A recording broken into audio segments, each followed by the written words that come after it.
Olá, bom dia para você! Estamos juntos para mais um estudo, para mais um pedaço da jornada que estamos fazendo nessa viagem no tempo, estudando a vida daqueles que venceram antes de nós.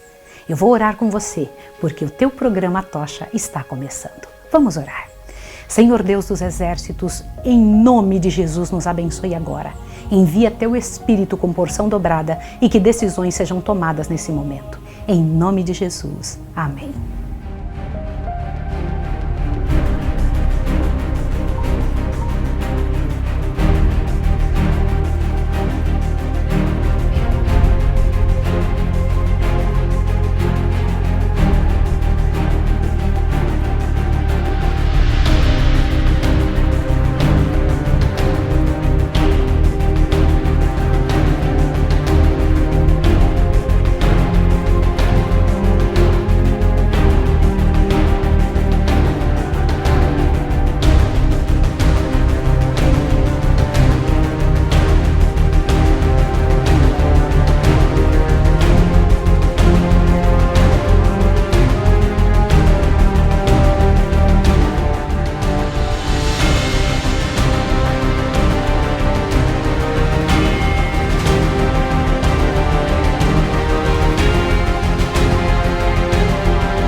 Hoje estudaremos o poder triunfante da verdade. É o estudo número 8 do livro Grande Conflito.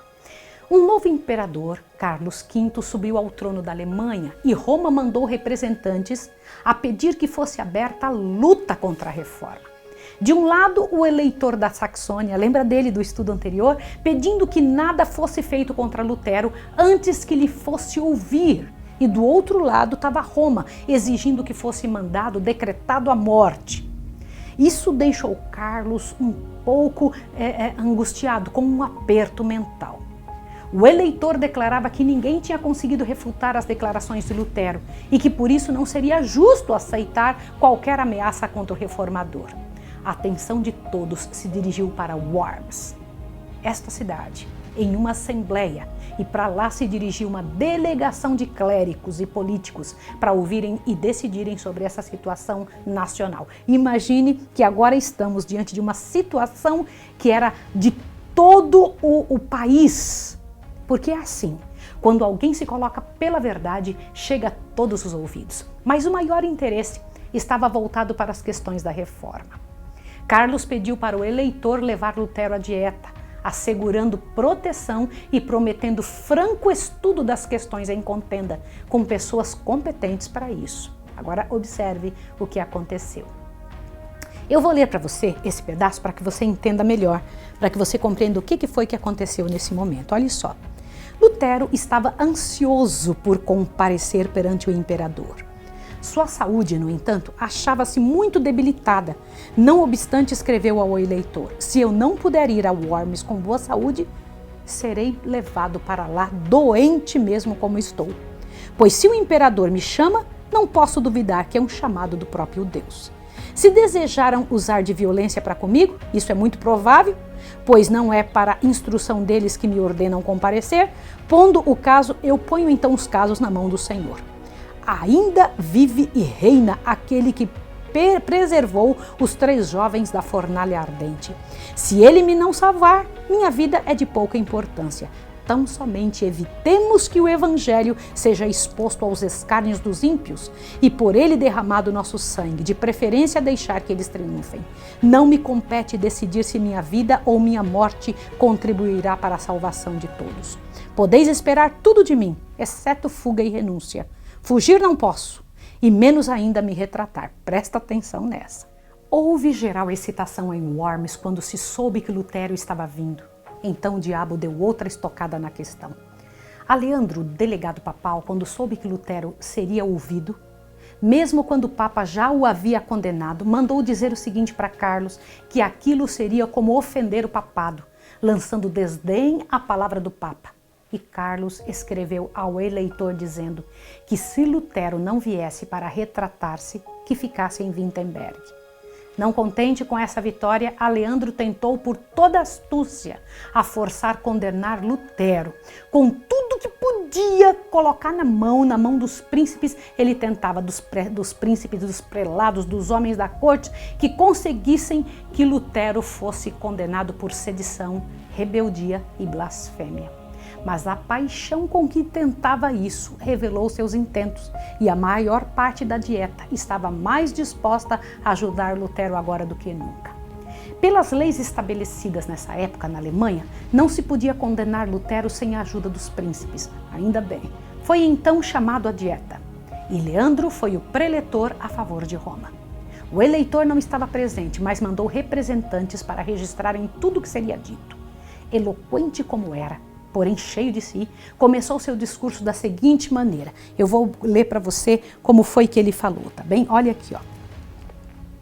Com todo o saber e prestígio e da eloquência que tinha, Aleandro se pôs a atacar a verdade. Presta atenção nisso.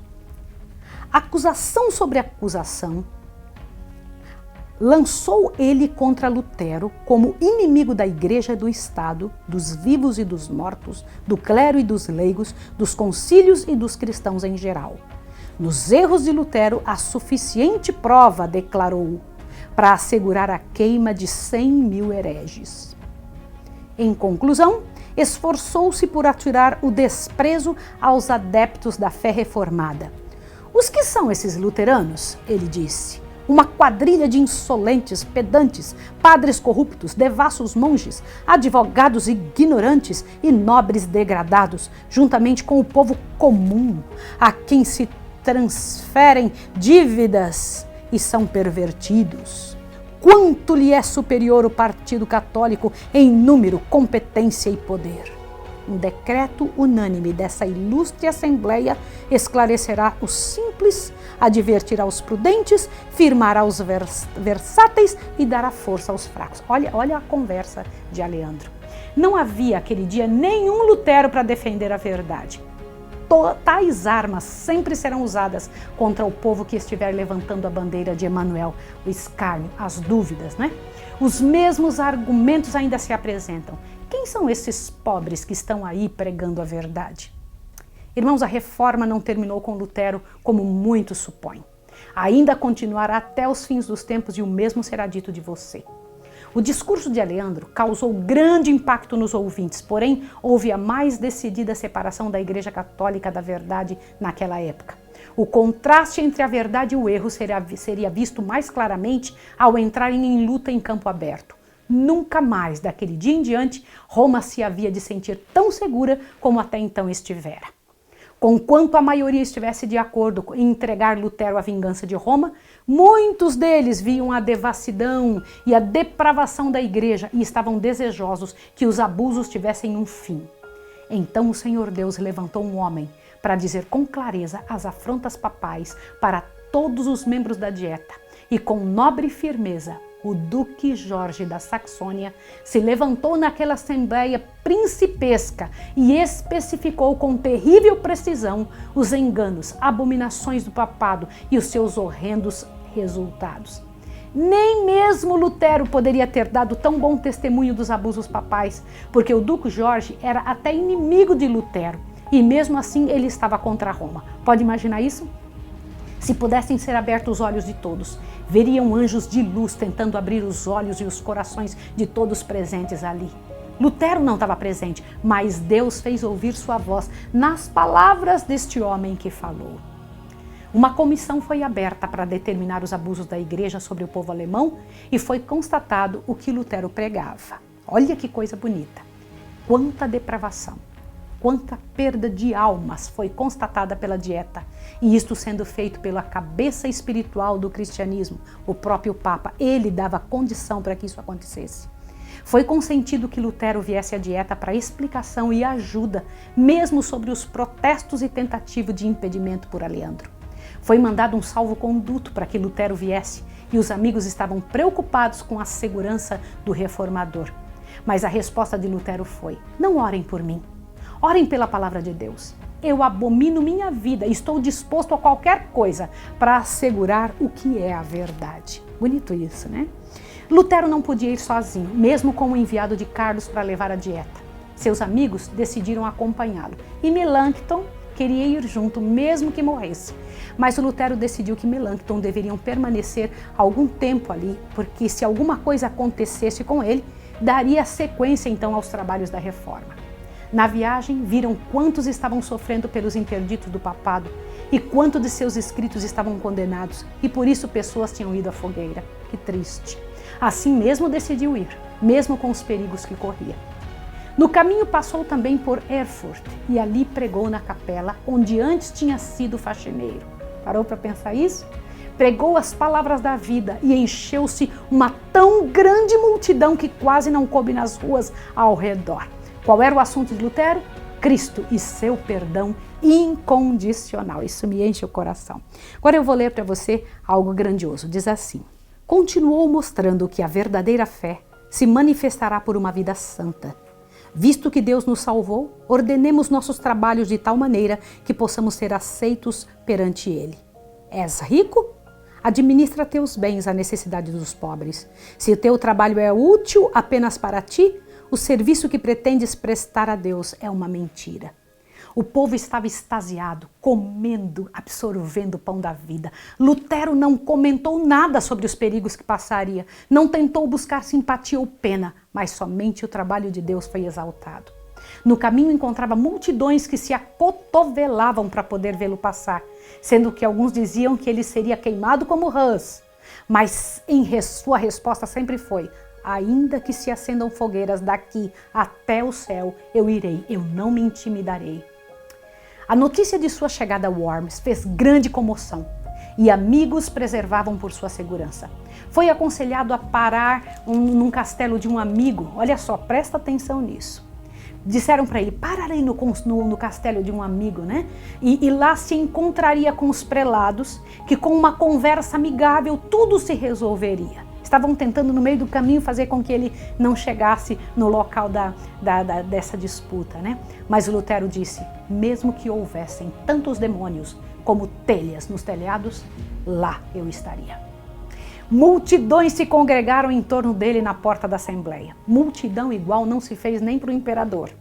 O interesse era enorme e da multidão alguém cantava um cântico fúnebre como para intimidá-lo, mas ele disse, Deus será minha defesa.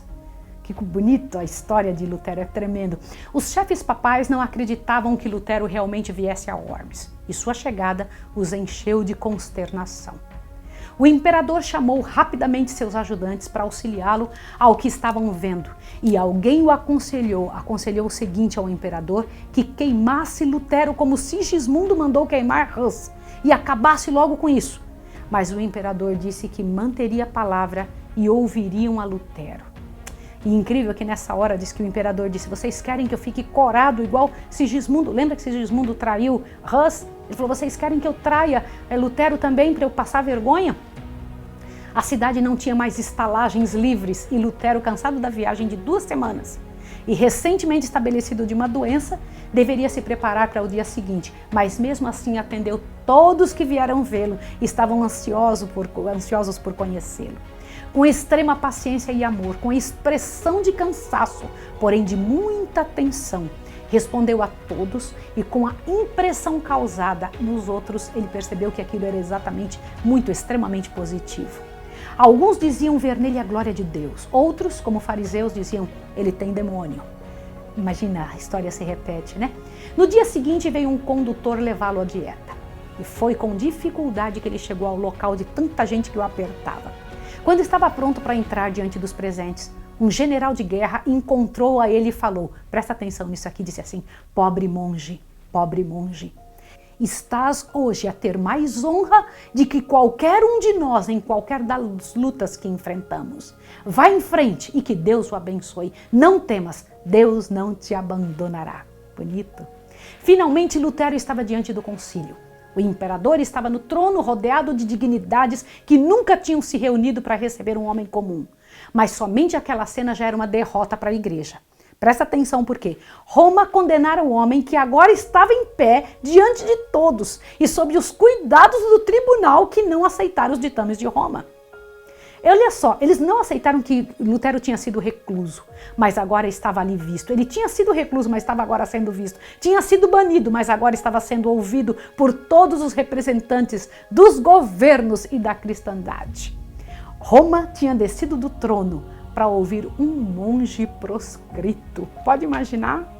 Na presença da multidão, Lutero parecia amedrontado, mas alguém disse: o Espírito de Deus lhe dirá o que tiver que falar. Silêncio se fazia na multidão. Então um oficial se levantou e apontou os escritos perguntando se Lutero reconhecia aqueles escritos como sendo seus, se estava disposto a retratar-se das coisas ali escritas, e começou a ler os títulos de cada escrito. Quanto à primeira pergunta, Lutero disse: sim, esses são meus escritos. Mas quanto à segunda, ele falou assim: eu preciso falar uma coisa para vocês. Eu vou ler aqui o que foi que ele disse, tá? Vamos ver aqui o que ele disse. Sereníssimo imperador, ilustres príncipes, graciosos fidalgos, disse Lutero, compareço nesse dia perante vós em conformidade com a ordem a mim dada, e pela mercê de Deus, conjuro vossa majestade e vossa augusta alteza a escutar com graça a defesa de uma causa que, estou certo, é justa e verdadeira. Se por ignorância eu transgredir os usos de etiquetas das cortes, rogo-vos perdoar-me. Olha, você percebeu que Lutero tinha tato e educação? Todos começaram a ficar impressionados. Então ele disse: sim, esses escritos são meus. Agora, quanto ao que está escrito, por favor, me dá um dia de tempo para que eu possa estudar e voltar e falar para vocês, para ver se tem alguma coisa que eu possa me retratar. As pessoas ficaram olhando aquilo. Diante disso, mostrou prudência. E mais uma vez se viu observado pelos inimigos derrotados e pelos amigos escudados. Voltou para o seu lugar e o temor e tremor o abateu.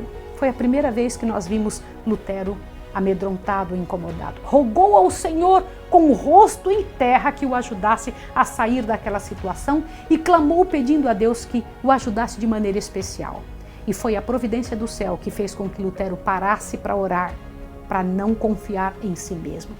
Parecia que estava a lutar com Deus como Jacó no Vale de Jaboque e queria sair vencedor, porque a verdade de Deus estava em jogo e ele queria fazer o certo, queria fazer o correto diante dos inimigos, mas não se achava preparado para honrar desta forma o nome de Deus e o nome da verdade a ele confiada. Então Deus o fortaleceu. Lutero então analisou bem o que deveria falar. Orou entregando-se a Jesus, colocando a mão esquerda. Olha que coisa bonita, hein? Diz que ele colocou a mão esquerda sobre a Bíblia e a direita levantada em juramento, prometeu ficar fiel, mesmo às custas de sua própria vida. Ao sair e ser de novo introduzido à presença da dieta, não trazia traços de cansaço e nem embaraço. O oficial imperial perguntou então o que ele havia decidido. E Lutero, calmo e respeitoso, falou sem níveis de paixão diante de todos os que o ouviam. Eu vou ler aqui o que foi que ele falou. Presta atenção. Olha só. Então ele disse: Sereníssimo Senhor, não me retratarei. Os escritos são meus, mas não posso retratar-me. Foi pedido então que repetisse em latim o que havia dito em alemão. E mesmo exausto pelo esforço, o fez. E aqueles que não tinham dado ouvidos ao que ele tinha falado antes, agora tinham prestado atenção, o mesmo discurso falado com a mesma eloquência. Quando terminou, um dos prelados perguntou irado: retratas-te ou não? Responda diretamente. Ele então disse calmamente: visto que vossa sereníssima majestade pede, farei o que pedes. Não posso submeter minha fé, quer ao Papa, quer a qualquer concílio, porque é claro como o dia que eles estão frequentemente errados e ficado um contra o outro. Portanto, a menos que eu seja convencido pela palavra de Deus que estou errado, não me retratarei, porque é perigoso a um cristão ir contra a sua consciência. Aqui permaneço e que Deus me ajude. Imagine isso. Assim permaneceu esse homem justo, e a luz da glória de Deus se via em seu semblante. Seu caráter impoluto, sua conduta respeitosa, era um testemunho de quem o estava guiando, e a superioridade de sua religião era evidente. A assembleia ficou muda por um tempo, muda de espanto. No início de seu discurso parecia retraído e suas vestes eram tão simples que não se deu qualquer valor a ele. E o próprio Carlos pensou assim consigo: esse monge não fará de mim um herege. Mas a coragem e a firmeza que agora demonstrava encheram de espanto a todos que ficaram mudos de admiração, ao que o imperador exclamou: esse monge fala com um coração intrépido e destemida coragem, e muitos alemães olhavam com orgulho esse representante de sua nação. O pessoal falou: poxa, ele é da minha nação. Os partidários de Roma haviam sido vencidos e olhavam-se irados quando um deles se levantou e disse: se não houver retratação, teremos que lidar com um herege incorrigível. Ao que Lutero respondeu: queira Deus ser meu auxiliador, porque não posso retratar-me. Ordenou-se então que ele fosse tirado da dieta enquanto se discutia o que seria feito. Os príncipes estavam juntos, sabia que o resultado disso poderia afetar a situação da igreja por séculos. E o que foi decidido que dariam a ele mais uma chance de renunciar. E ele declarou que não poderia dar outra resposta senão a que já tinha dado. Era evidente que ele não poderia ser induzido. Os chefes papais se encolerizaram de que seu poderio pudesse ter sido desprezado por um monge, quando esse mesmo poder havia feito tremer outros reis e nações. Então almejavam fazê-lo sentir sua ira, torturá-lo para aprender uma lição. Mas a conduta simples e educada os impedia. O próprio Jesus Cristo falara pela boca de Lutero. E nada se podia com justiça dizer ao contrário. Todos estavam esperando o que aconteceria, e até o eleitor Frederico, que ouviu atentamente Lutero, estava agora orgulhoso de tê-lo defendido, e diante dele ficou claro as lutas injustas defendidas pelo papado. Quando o prelado viu a profunda impressão que Lutero, o discurso dele tinha dado na presença de todos, resolveu então tomar a palavra e, eloquente como era, advertiu ao imperador o perigo de se colocar contra Roma, em detrimento da coroa. Essa fala causou em Carlos o resultado que Roma esperava. No dia seguinte, voltou com a ordem de que não ajudaria Lutero e que um simples monge estaria se revoltando contra a igreja e eles perderiam tudo. Faria então seu posicionamento claro contra Lutero e contra todos os que apoiavam para que fossem tirados de Worms, para que não causassem qualquer desordem. Pense nisso. Excomunhão, interdito, era isso que eles receberam e seriam tratados como hereges costumazes. Mas seria preservado a salvo-conduto, como lhe tinha sido prometido, e ele iria para sua casa em segurança. Então duas opiniões se formaram. O papado pedia que o salvo-conduto fosse revogado e que deveria suas cinzas ser jogadas no Reno. Os príncipes, no entanto, embora inimigos de Lutero, por serem romanistas, queriam que fosse analisado o resultado da morte de Hus e que não pretendiam que o mesmo acontecesse na Alemanha. Carlos disse que não gostaria de ver sua honra manchada como a de Sigismundo e que iria ficar com o que tinha vivido seus pais e defenderia a igreja. Muita gente hoje faz a mesma coisa. Desconsideram a luz que estão recebendo e voltam às costas à oportunidade de sair das trevas. As pessoas dizem assim: mas é a religião dos meus pais. Já pensaram sobre isso? Olha só, não estamos colocados onde nossos pais se achavam. Consequentemente, nossos deveres e responsabilidades não são os mesmos. Não seremos aprovados por Deus olhando para o exemplo de nossos pais a fim de determinar nosso dever, em vez de pesquisar por nós mesmos a palavra da verdade. Nossa responsabilidade é maior do que a que foi de nossos antepassados. Somos responsáveis pela luz que recebemos e que nos foi entregue como herança. Somos também responsáveis pela luz adicional que hoje, da palavra de Deus, está a brilhar sobre nós. O mesmo poder divino que estivera na sala de Pilatos e de Félix, no tempo de Paulo, estava naquele dia lutando com o coração de todos, de Carlos e de muitos que pela última vez naquela assembleia ouviram falar da verdade. E eles cederam à sugestão do orgulho e política mundanos e fecharam a porta e decidiram rejeitar a luz. A Alemanha estava em luto. Por todas as partes se viam cartazes nas praças, nas portas, alguns a favor e outras contra o reformador. E em uma delas havia a seguinte declaração: ai de ti, ó terra, cujo rei é criança. Carlos rapidinho entendeu que aquilo era para ele. E decidiu-se que qualquer coisa feita contra Lutero demandaria uma tremenda luta contra a coroa. Qualquer injustiça cometida contra Lutero faria perigo à coroa. Eles começaram a perceber. Frederico da Saxônia tentava esconder o afeto e admiração que sentia por Lutero. Outros, no entanto, estavam claramente a visitá-lo e acharam que ele era um ser mais do que humano.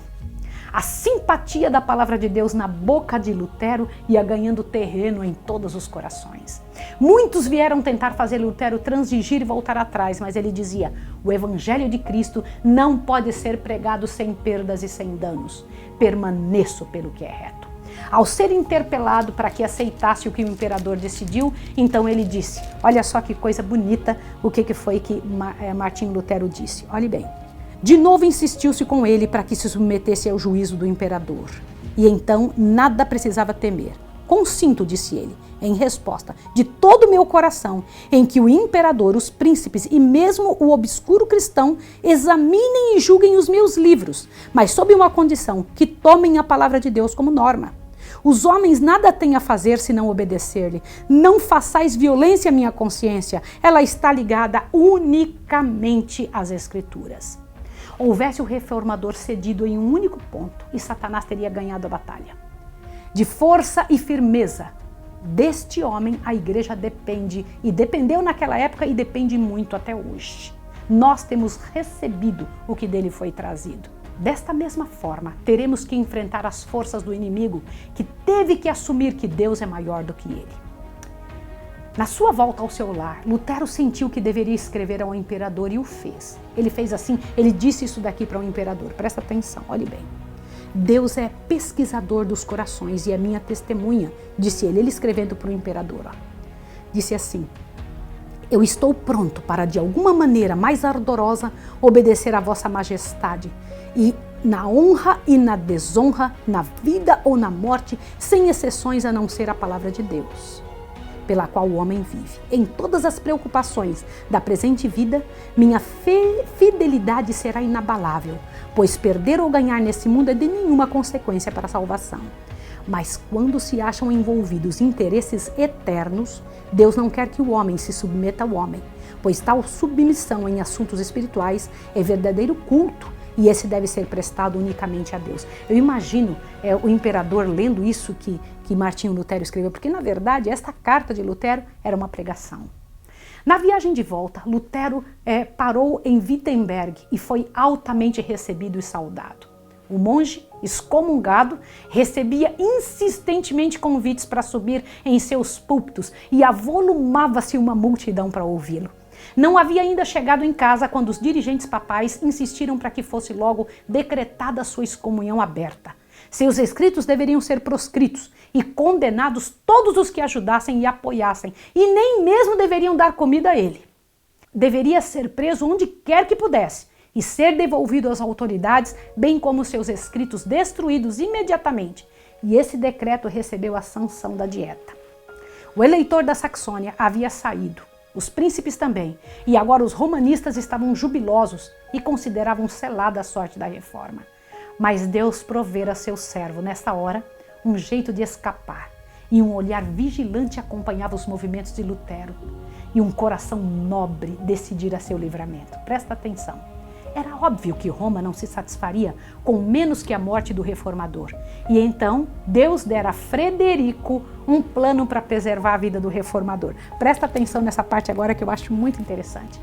Em sua viagem de volta, os amigos de Frederico o ajudaram para que Lutero fosse raptado e levado para um castelo em Wartburg, isolado na fortaleza nas montanhas.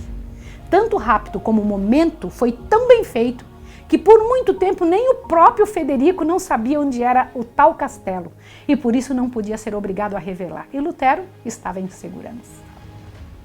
Passou-se um ano e os inimigos acharam que a voz de Lutero estava silenciosa e tinha então silenciado o herege. Mas Lutero estivera a encher sua lâmpada de óleo fresco do Senhor e logo, logo voltaria com mais força ainda a brilhar a verdade, a luz da verdade. Lutero estava acostumado a trabalhar e ficar no castelo estava fazendo ele se sentir ocioso. Começou então a escrever folhetos e esses folhetos varreram a Alemanha. Naquele tempo, ele conseguiu traduzir o Novo Testamento para a língua alemã. Viu que ele não parava? De seu Patmos rochoso, continuou durante quase um ano inteiro a proclamar o Evangelho e a repreender os pecados e erros de seu tempo. Não foi somente para preservar sua vida que Lutero foi afastado do mundo. Presta atenção. Foi também para preservá-lo do orgulho espiritual frente a tanta admiração. Por sofrimentos e humilhação, foi de novo preservado para que aquilo que Deus tinha preparado e que estava na sua frente. Muitas vezes, quando Deus usa uma pessoa que trabalha pela verdade, corre ela o risco de colocar o louvor em homens que são meros mortais e perde de vista o Deus eterno que a tudo comanda.